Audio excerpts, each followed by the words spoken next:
Hello and welcome to Pant commerce classes. देखिए, class 12 का term 2 के लिए एक बहुत इंपॉर्टेंट चैप्टर है नॉट फॉर प्रॉफिट ऑर्गेनाइजेशन, जिसको शॉर्ट में एनपीओ भी बोलते हैं।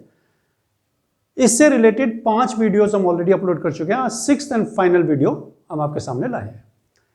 पहली 5 वीडियो अगर आपने नहीं देखी है तो वो बहुत जरूरी है देखना। आप उनको पहले क्लास 12 की प्ले लिस्ट में जाकर के देख सकते हैं। जो इससे पिछला वीडियो था, लास्ट वीडियो 5th वीडियो, उसमें हमने एक कॉम्प्रिहेंसिव प्रॉब्लम कराई थी, जो कि हमारी शीट की ऑफलाइन क्लासेस की जो शीट है उसके क्वेश्चन नंबर 17 था, जो हमने डिस्प्ले भी किया था और डिस्क्रिप्शन में उसका लिंक भी है।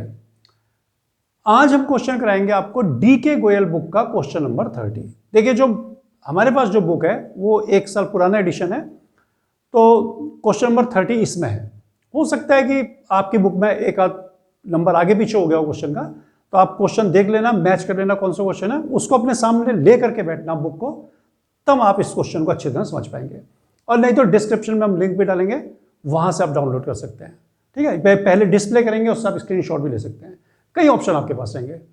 अच्छा, जब क्वेश्चन हम करेंगे तो आपको पहले बता दूं कि इनकम एंड एक्सपेंडिचर अकाउंट और क्लोजिंग बैलेंस शीट, ये 2 बहुत इंपॉर्टेंट चीजें हैं। इसके लिए आपको ध्यान में रखना है कि इनकम एंड एक्सपेंडिचर अकाउंट, ये मैंने पिछले वीडियो में बताया था कि income and expenditure account accrual basis पर बनता है, यानी कि जो ट्रांजैक्शन ड्यू हो गया है वो आता है, whether cash settlement has taken place और नॉट, इट इज इमैटेरियल। इसका कोई महत्व नहीं है कि कैश में सेटलमेंट हुआ नहीं हुआ, ड्यू है तो आपको लेना पड़ेगा। अच्छा, ड्यू के साथ एक और बात याद रखना कि जो करंट ईयर से रिलेटेड है वो आएगा अगर रेवेन्यू नेचर का है तो। ठीक है, कैपिटल नेचर का नहीं आएगा, कैपिटल नेचर का चला जाएगा बैलेंस शीट में। अब इसके लिए तो आप समझ जाओ बात कि एक्रूवल बेसिस पे बनता है, रेवेन्यू नेचुरल ट्रांजैक्शन आते हैं, करंट ईयर से रिलेटेड आते हैं। बैलेंस शीट का क्या ध्यान रखना है आपको, मेन तो वही है जैसे 11th में आप बना देते हैं कि ये एसेट साइड है, ये लायबिलिटी साइड है। इसके अलावा जो पहला वीडियो हमने इसका अपलोड किया था एनपीओ का, उसमें कुछ पिक्यूलियर आइटम्स या स्पेसिफिक आइटम्स रिलेटिंग टू एनपीओस बताए थे आपको, उसको एक्सप्लेन किया था। तो वो भी आपको बहुत जरूरी समझना है कि उससे आपको पता चलेगा कि कौन सा आइटम कैपिटल नेचर का है, कौन सा रेवेन्यू है। तो वो वहां पर सब एक्सप्लेन किया था, तो उसको एक बार आप जरूर देख लें। अगर आपने नहीं देखा है तो फर्स्ट वीडियो मस्ट है देखना, उसको आप जरूर देख लें। उससे आपको पता चल जाएगा कि कौन सा आइटम रेवेन्यू है, कौन सा कैपिटल है। रेवेन्यू और कैपिटल में इनको डिस्क्राइब करने का उद्देश्य है कि रेवेन्यू इसमें आएगा, कैपिटल नेचर का इसमें आएगा। कोई आइटम ऐसा होता है कि रेवेन्यू भी हो सकता है और थोड़ा बहुत उसका पार्ट कैपिटल हो सकता है। जैसे एंट्रेंस फीस के बारे में स्कॉलर्स में डिफरेंस ऑफ ओपिनियन रहता है, कुछ लोग कहते हैं रेवेन्यू, कुछ कहते हैं कैपिटल है।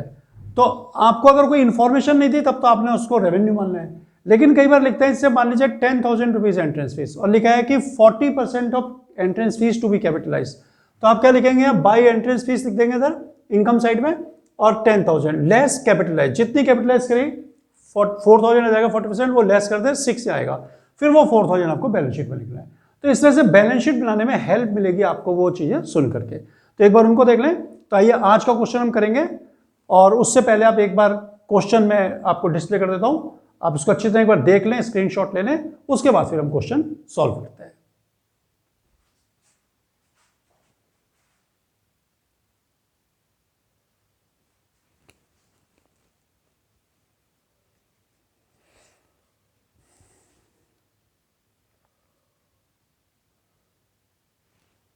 देखिए, क्वेश्चन नंबर 30 डी के गोयल का क्वेश्चन है, following is the receipt and payment account of Nataraj literary society Hyderabad for the year ended on 31 March 2016।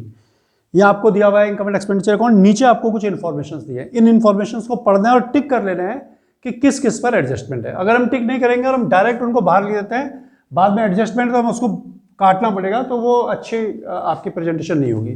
तो पहले पढ़ लेते हैं क्या है। There are 400 member each paying an annual subscription of 100। तो ये तो आपको सब्सक्रिप्शन में हमेशा एडजस्टमेंट मिलेगा, तो सब्सक्रिप्शन में एक टिक आपने करना है। उसके बाद on 31 March 2015 the trust owned building 75,000, furniture 10,000, book 6,000 and 12% bonds of 10,000। ये सब चीजें आपकी ओपनिंग बैलेंस शीट में शो हो जाएंगी, क्योंकि एसेट्स हैं सब चीजें। ठीक है, और साल के शुरू में है।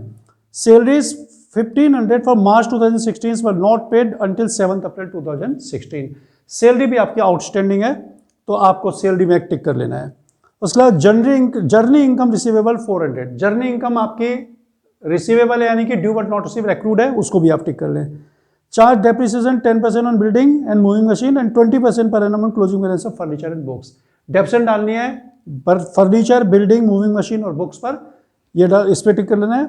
It was decided to treat 1/2 of the amount received on account of donation as income. Donation में जो पैसा मिला है उसका आधा भी आपको कैपिटलाइज कर देना है, आधा इनकम मानना है, आधा कैपिटलाइज कर देना है। और इनकम एंड एक्सपेंडिचर अकाउंट बनाना है, आपको बैलेंस शीट बनानी है।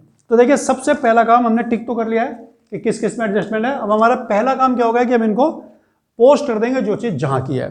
देखिए सबसे पहले आपको दिया है कि बैलेंस ब्रॉट डाउन 7200, तो साल के शुरू में दिया हुआ है, तो आप यहां लिखें बैलेंस ऑफ कैश 7200।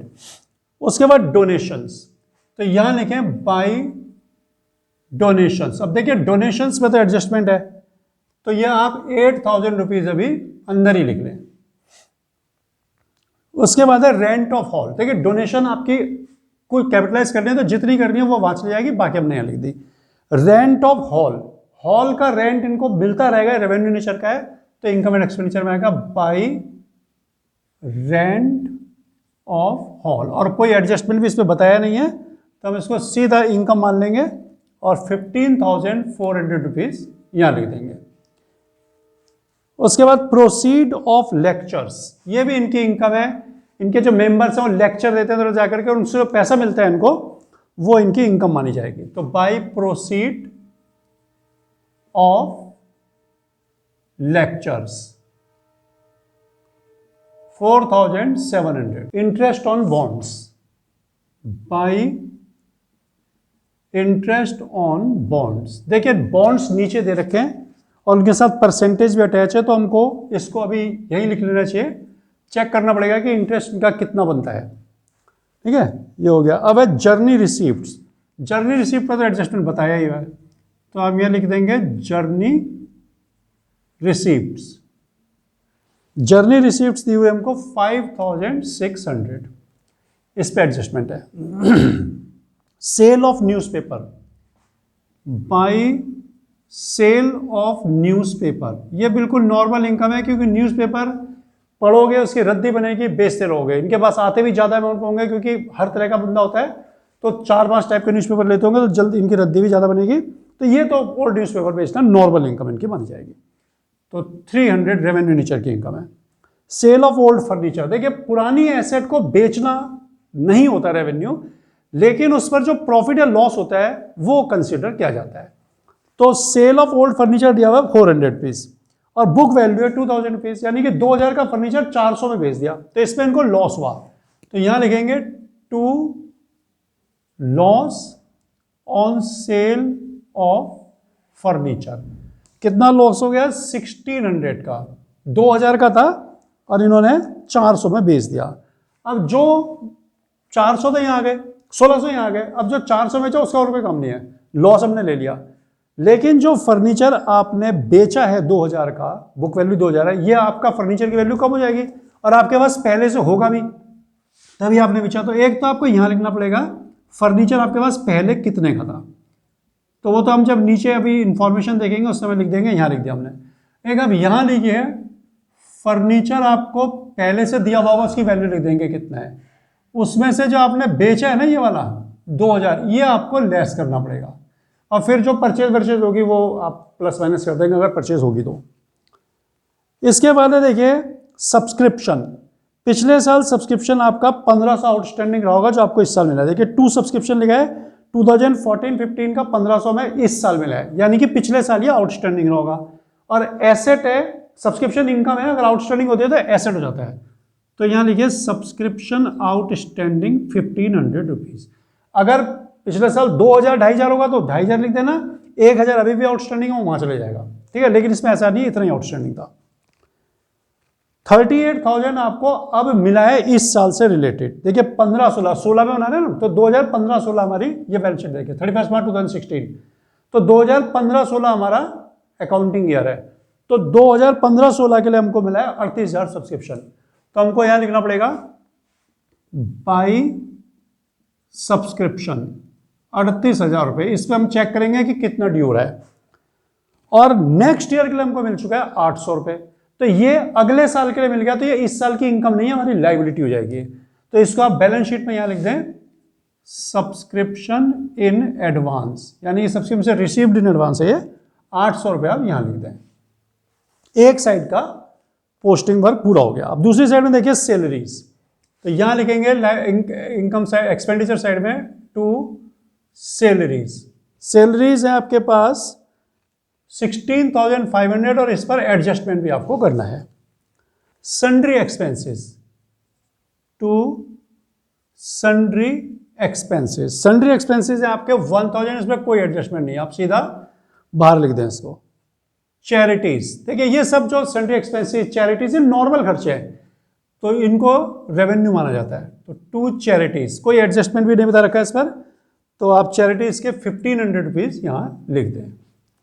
उसके बाद टू कॉस्ट ऑफ लेक्चर्स, जो लेक्चर डिलीवर किया उनकी कॉस्ट भी है, कॉस्ट ऑफ लेक्चर्स, कोई एडजस्टमेंट वगैरह नहीं बताया इन पर, तो सीधे इनको 3000 आप बाहर रख दें। उसके बाद newspapers, to newspapers, newspaper purchase करना नॉर्मल खर्चा है और इसको भी आप एक्सपेंडिचर साइड में लिख दें। उसके बाद journey expenses to journey expenses, journey expenses एक नॉर्मल रेवेन्यू नेचर का खर्चा है, उसको भी आप 4400 यहां लिखें क्योंकि कोई एडजस्टमेंट बेस पर नहीं है।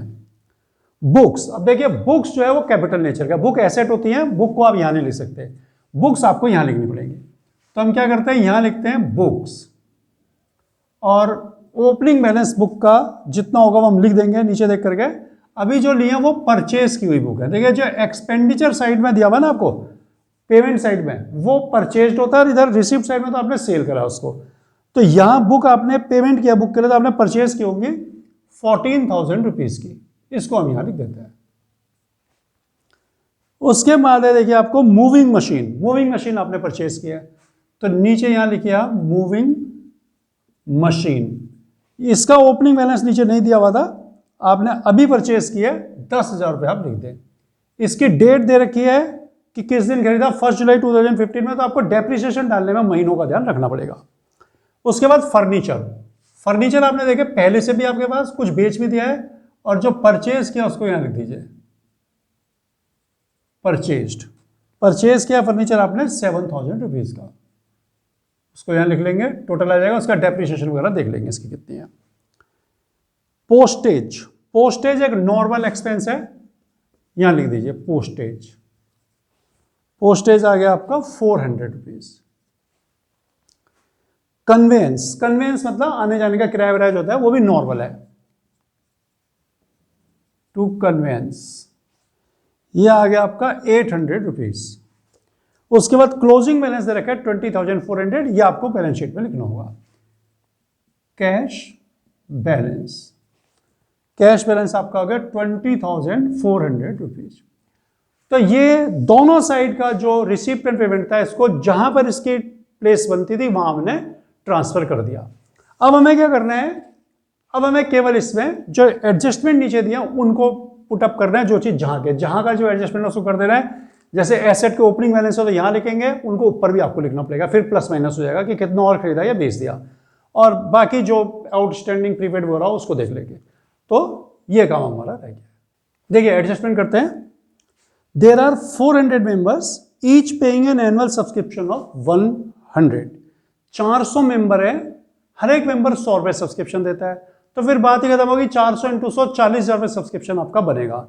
तो इसमें कोई दुविधा नहीं है, आप देखिए यहां पर लिखें सब्सक्रिप्शन 38 मिला है, आपका 40,000 बनता है, तो आप लिखें आउटस्टैंडिंग 400 इंटू 100 माइनस 38,000, ये आपका आ गया 2,000 रुपये सब्सक्रिप्शन आउटस्टैंडिंग आपका, तो 40,000 सब्सक्रिप्शन आप यहां लिख दें।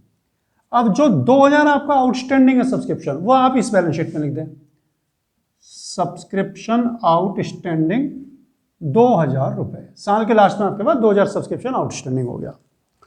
On 31 March 2015 the trust owned building 75,000, furniture 10, book 6, 12% vaults 10,000। देखिए ये सब ओपनिंग बैलेंस शीट पे जाएंगे, उसके बाद क्लोजिंग में भी इनको डालना पड़ेगा। देखिए बिल्डिंग्स 75,000, बिल्डिंग आपको यहां भी लिखनी होगी, तो यहां आप लिख दें इधर बिल्डिंग्स 75,000। उसके बाद देखिए आपको दिया हुआ है फर्नीचर, तो फर्नीचर लिखा हुआ है हमने, फर्नीचर हमारे पास शुरू में था 10,000 का, तो 10,000 यहां लिख देते हैं, और यहां पर फर्नीचर की ओपनिंग वैल्यू आप 10,000 लिख दीजिए। इसके बाद देखिए बुक्स दे रखे हैं 6,000, तो यहां लिख देते हैं बुक्स 6,000, और बुक्स आपको यहां पर ओपनिंग बैलेंसेस का 6,000 लिख दीजिए। इसके बाद आपको दिया हुआ है इसमें 12% बॉन्ड्स, 12% बॉन्ड्स आपके 10,000 के, आप यहां भी लिख दीजिए उनको 12% बॉन्ड्स 10,000। अब देखिए 12% बॉन्ड्स 10,000, तो 12% इनका इंटरेस्ट का रेट है ये, तो 12% इंटरेस्ट का रेट का मतलब क्या हो गया कि आपका 1,200 रुपए इंटरेस्ट बनना चाहिए, लेकिन इंटरेस्ट आपको बॉन्ड्स पर कितना मिला, इसलिए हमने इसको लिख दिया था यहाँ 900 रुपए, तो 300 रुपए आउटस्टैंडिंग है, तो इंटरेस्ट एक्रूड या आउटस्टैंडिंग 300 रुपए आप इसमें प्लस कर दें, तो 1,200 रुपए हो जाएगा आपका, और वो 300 आप यहां में लिख दें इंटरेस्ट एक्रूड 300 रुपीज, तो 10,300 बॉन्ड्स की वैल्यू हो गई। तो ये तो बच्चों ओपनिंग बैलेंस था जो हमने चारों यहां लिख दिए और उनको यहां पे लिख दिया। अब उनमें जो प्लस माइनस है वो अपने बाद में कर लेंगे। देखिए salary 1,500 for March 2015 were not paid until 7 अप्रैल 2016। मार्च की सैलरी को अप्रैल तक भी पेमेंट नहीं किया गया, तो सैलरी आउटस्टैंडिंग हो गई, तो आप यहां करिए एड आउटस्टैंडिंग, 1,500 रुपीज आपकी सैलरी जो है वो आउटस्टैंडिंग है, तो 18,000 आपकी टोटल सैलरी बनी। इसको जो सैलरी आउटस्टैंडिंग है वो लाइबिलिटी होती है, कोई भी एक्सपेंसेस आउटस्टैंडिंग हो तो लाइबिलिटी होगा, तो यहां लिख दीजिए आप सैलरीज आउटस्टैंडिंग 1,500 रुपीज। देखिए उसके बाद जर्नी इनकम रिसीवेबल 400, अब ये इनकम है और रिसीवेबल है यानी कि ड्यू बट नॉट रिसीव, तो ये एक्रूड हो गई, तो एड एक्रूड 400 आपकी एक्रूड है, 6,000 आप यहां लिख दें, मिट गया थोड़ा, दोबारा लिख देते हैं 40,400 इंटू 100 माइनस 38,000। अच्छा अब जो ये जितनी एक्रूड है उसको आप एसेट साइड में लिख दें, जर्नी इनकम एक्रूड 400 आप यहां लिख देंगे। उसके बाद डेप्रिसिएशन 10% पर annum on building and moving machine, building और मूविंग मशीन पर आपको 10% डेप्रिसिएशन डालनी है, तो पहले बिल्डिंग में डाल दें आप less depreciation at the rate 10%, तो 7,500 लेस कर लें 67,500 बचा। अब ये डेप्रिसिएशन आ गई, इसको यहां लिखें आप एक्सपेंस साइड में टू डेप्रिसिएशन ऑन, और यहां लिख दें आप बिल्डिंग्स 7,500, औरों की भी होगी उनको जोड़ के लिख देंगे अंदर पर। मूविंग मशीन पर भी 10% डालनी है आपने, तो less depreciation at the rate 10%। अब मूविंग मशीन पर लेकिन आपको ध्यान रखना है कि 1/7 जुलाई में खरीदी है, तो जुलाई अगस्त सितंबर अक्टूबर नवंबर दिसंबर 6 महीने हो गए, और जनवरी फरवरी मार्च 3 महीने आ गए, तो 4 3 9 महीने, तो 10,000 की मूविंग मशीन है, 10% डेप्रिसिएशन का रेट है, 9 मंथ की आपको डालनी होगी, तो ये 3/4 1,000 को करोगे तो 750, तो 9,250 यहां लिखिए, और 750 डेप्रिसिएशन यहां लिखिए मूविंग मशीन 750। फिर देखिए इसके बाद 20% per annum on closing balance of furniture and books, books और फर्नीचर के क्लोजिंग बैलेंस पर 20%। तो पहले फर्नीचर देख लीजिए आप, देखिए 2,000 का तो आपने बेच दिया, तो 8 का आपका बचा फर्नीचर, ठीक है, 10 में 2 बेच दिया 8, अब 7 का आपने खरीदा तो आपके पास हो गया 15 का, तब आप करिए less depreciation at the rate 20%। इसमें डेट वेट ना तो बताइए ना ध्यान रखना है, क्योंकि लिखा क्लोजिंग बैलेंस पे डालें आप, तो 20% हो जाएगा 3,000 रुपया, तो 12,000 आपकी फर्नीचर की वैल्यू बची हुई है। अब इस फर्नीचर की डेप्रिसिएशन को आप यहां लिख दें, फर्नीचर की डेप्रिसिएशन आपकी आई 3,000 रुपये। उसके बाद बुक्स पर भी डालनी है आपने, तो बुक्स आपकी 6,000 की थी, 14,000 की आपने खरीदी तो 20,000 की बुक हो गई, less depreciation at the rate 20%। 20% इस पर भी आपने क्लोजिंग वैल्यू पर डाल देना है, तो 20,000 का 20% हो गया 4,000 रुपया। 16,000 की बुक्स आपके पास बची, और बुक्स की डेप्रिसिएशन को भी आप यहां लिख दें। देखिए अब आपकी डेप्रिसिएशन होगी 4, 3, 7 और 7 14,000 तो ये हो गया, और 1250 ही हो गया, तो 15,250, 7 14,000, ठीक है, 15,250 रुपये आपकी डेप्रिसिएशन आ गई टोटल सभी एसेट्स की मिलाकर के। नेक्स्ट है, it was decided to treat 1/2 of the amount received on account of donation as income. Donation के रूप में जो आपको पैसा मिला है उसका आधा ही आपको इनकम ट्रीट करना है। तो देखिए डोनेशन का हाफ करिए, लेस कैपिटलाइज्ड, 8,000 का हाफ कर दें आप 4,000, तो जो कैपिटलाइज हुआ उसको लेस कर दें, ये 4,000 आपकी इनकम है, बाकी आप यहां लिख दें डोनेशन, 4,000 आप इस साइड लिख दें। क्वेश्चन में इतना ही था, क्वेश्चन खत्म हो चुका है। अब हमें क्या करना है, केवल इसका टोटल करना है, और सबसे पहले हम इनकम एंड एक्सपेंडिचर इसको बंद कर लेते हैं, यहां डाल देंगे इनकम एंड एक्सपेंडिचर टोटल, इसमें जोड़ेंगे, बैलेंस शीट आपकी दोनों साइड मिल गई तो आंसर सही है, ठीक है। तो आइए करते हैं इसको। देखिए बैलेंस शीट का टोटल क्या, ओपनिंग बैलेंस शीट का टोटल है 1,09,700, ये कैपिटल फंड हो गया। इधर कुछ आइटम लेस करने के लिए नहीं है, तो 1,09,700 कैपिटल फंड हो गया। तो यहां लिखेंगे कैपिटल फंड 1,09,700, यहां से जो निकलेगा closing balance sheet, opening balance sheet जो कैपिटल निकलेगी वो क्लोजिंग बैलेंस शीट में आ जाएगी। इसके बाद हमने इसका टोटल किया 71,600, उसमें से ये सब लेस किए तो 21,850 सरप्लस।